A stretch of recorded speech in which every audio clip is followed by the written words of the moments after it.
Welcome to My Vertical Obsession, and today we are talking about Outplayed on ReelShort. Outplayed stars Cameron as Ethan Camry / Thorn, Ariel Yasmin as Brooklyn Diaz / Echo, Daniel Edu as Julius / Juice, Caroline Michelle as Morgan, and Madison Dreyer as Casey Cameron. So the synopsis for this is: by day, Brooklyn is a broke college student from the trailer park, but online she's Echo, a fearless gamer gunning for the $50,000 Black Grove Rain tournament prize, her one shot at freedom. To win, she has to dethrone Thorn, the reigning champion. What she doesn't know, Thorn is really Ethan, the hot, cocky frat king who also happens to be her TA and her best friend's older brother. After they butt heads in real life, Ethan discovers Brooklyn is Echo and enters the game to toy with her, only to find himself drawn to her skill, fire, and spirit. Online, they become unstoppable partners. Offline, they're bitter rivals. When will Brooklyn realize Ethan is Thorn, and can these sworn enemies stop fighting long enough to see they're perfect for each other? So my overview for this is Brooklyn is a gamer with the online persona of Echo, and she is competing in a tournament to win $50,000 so she can pay for her school. Only before she could finish, her mom takes her computer away, causing Brooklyn to be eliminated from the game and lose out on the prize. When she reconnects, it turns out Thorn has won the prize, so now she has to wait a year to try again. Flash forward, it's a year later and Brooklyn is in college and butting heads with her roommate's brother Ethan, who is secretly Thorn. Ethan catches on that Brooklyn is Echo, while his roommate and friend is Juice, who is out to bring them both down. To make matters worse, Ethan is also Brooklyn's TA for one of her classes. Ethan wants to get to know Brooklyn, but she doesn't like him. Plus, his sister told her not to go after him since girls would befriend her just to get close to Ethan. So Brooklyn wanted to respect that. So Ethan tries to get close to Brooklyn in the game, hoping that it would lead to him being able to tell her who he is. When the truth does come out, Brooklyn feels betrayed and pushes him away. When the final battle comes, Echo and Thorn must fight to the death. In the end, it's once again Thorn who is the winner, but Ethan ends up using the money to pay Brooklyn's college fees, which shows her just how much he cares about her. The two finally have a chance to be together. So that's just my little overview of the whole series. So now going into the talking points, a couple different things I wanted to talk about. One of them was the different transitions throughout the series. So one of the things that I really enjoyed when it came to the series was the transitions used to bring us into the gaming world, how they differentiated the two worlds. I will say I kind of wish they kept the border when in the gaming world. I feel it would have helped give us a perspective of looking through the glasses. I get they wanted to feel like it was its own world, so to take the borders away helped do that. I love how they colored the gaming world. They colored it in a way so it would feel more digital to go along with the game versus the real world, which had a brighter and more neutral tones. They wanted you to feel as if you were in the game with them, so they needed to make sure it was different. So it was just really kind of interesting, the different transitions used to bring us from the real world to the gaming world. And I really enjoyed that edit and that feature in the series. It was unique and different and really kind of show you which world you were in. So I really enjoyed that. One of the other things I had was more of like a question when it came to the game that they were playing, because I'm sitting here going like, this game seems almost like it doesn't exist in real life and it's just for this series. Because I'm like, how does this game all work? So what I had said was the way the game looks like it's played is kind of like virtual reality. So when they are in the game and talking to the other players, you think they'd be speaking for their characters, right? So you think that would mean that they were talking out loud. So when Brooklyn has the glasses on while in class, wouldn't she be talking to the other characters and the class would hear? Because that's another thing that I didn't quite get. It's like she had the glasses on and she had the thing, but I feel like she would have been talking out loud and the class would have heard, but it just didn't work that way. So I feel like they didn't talk out loud like that when it came to the game. How else would they talk to other players? They really just had the controller, and that would have been hard to type full sentences with. I feel, yes, it's most likely me overthinking this, but I just was confused and kind of bothered me a little bit trying to figure out how this whole game worked, to be honest with you.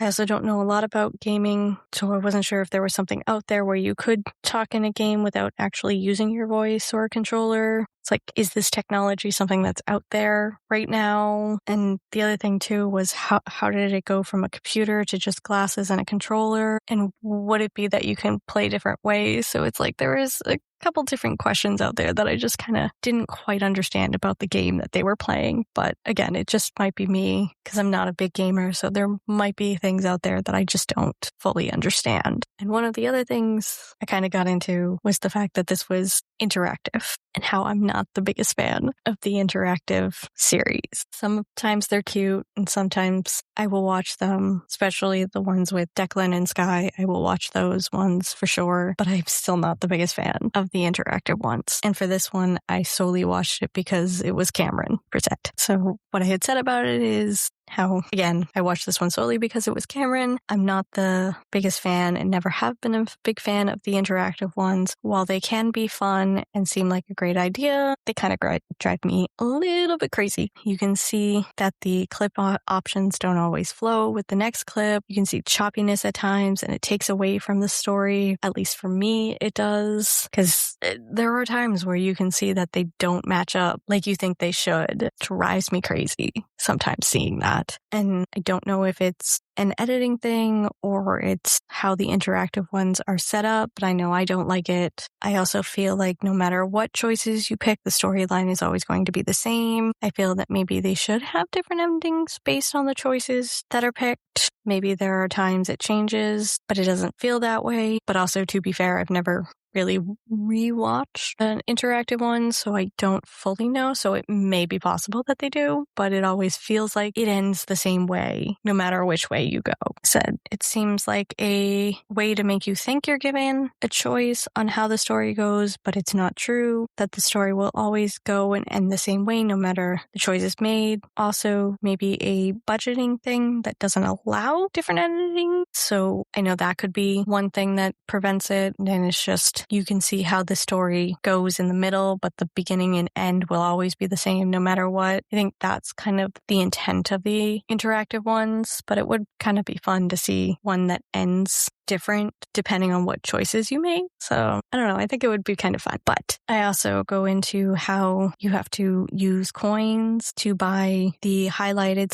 / recommended choice, especially if you're already subscribed to the app. And I find that frustrating at times because you're already paying for like a weekly subscription to the series. And now you have to pay to unlock the choices if you want specific choices. So that it's always kind of frustrating to deal with that. And I do point out how you can use your VIP points to get interactive choices. You know, you need 1,000 gems for one pass or 2,500 gems for 3 passes, but sometimes you don't always have those gems as a VIP member to get the passes. So you still have to pay for them. And also a normal interactive series tends to have 10 or more choices that you need to pick throughout the series. So it's like you have to have enough for all of those. So it's a little bit annoying at times, I will say. And that's probably a personal opinion. I'm sure there are people out there who do love the interactive ones, but it's just not something that I'm the biggest fan of. I also did point out that there are ones that you don't have to pay for, or there are choices that you don't have to pay for. But again, they're not always the recommended choices. And 9 times out of 10, you want the recommended choices because that's the way the story flows and how you want to see it. So it's just, there are some things that are just a little frustrating with interactive ones. So I try to avoid them most of the time.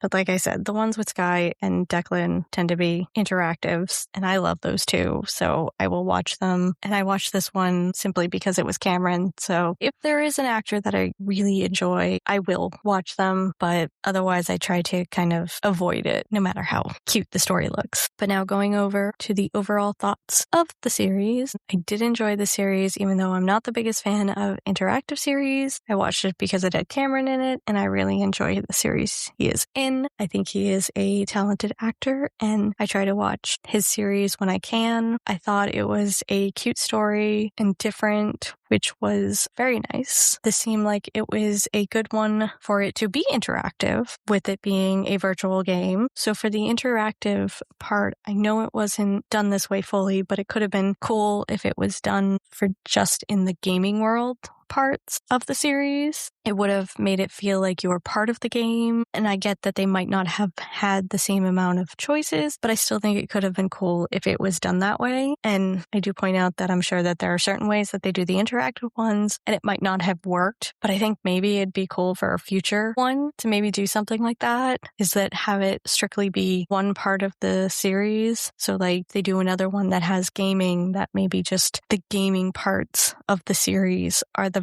interactive parts. I think that would be fun and different and a really cool kind of experience for an interactive series. Just a thought, I think. Moving on, as I said, from a production point of view, I love the coloring, the tone, the lighting used for the gaming world, and the borders for when the characters were entering the gaming world. I know the past episodes, I had talked about color schemes for clothing and how important it is to the characters. Clothing, coloring, tone, and lighting are just as important for a movie or series. It sets the mood, the atmosphere, helps establish a time frame, and gives you a feel for the type of series or movie you are watching. Warm colors often feel energetic or dangerous. Cool colors appear calm and cynical. So romances and comedies would be brighter and happier coloring because they're more upbeat and have happy endings, whereas horror are darker tones and lighting because they have a feel as if something bad can happen at any time. It really helps set up what you are watching and understanding the tone of the movie or series. For this one, the lighting and the coloring help split the two worlds. Gaming world, they gave it a more digital and apocalyptic feel to it.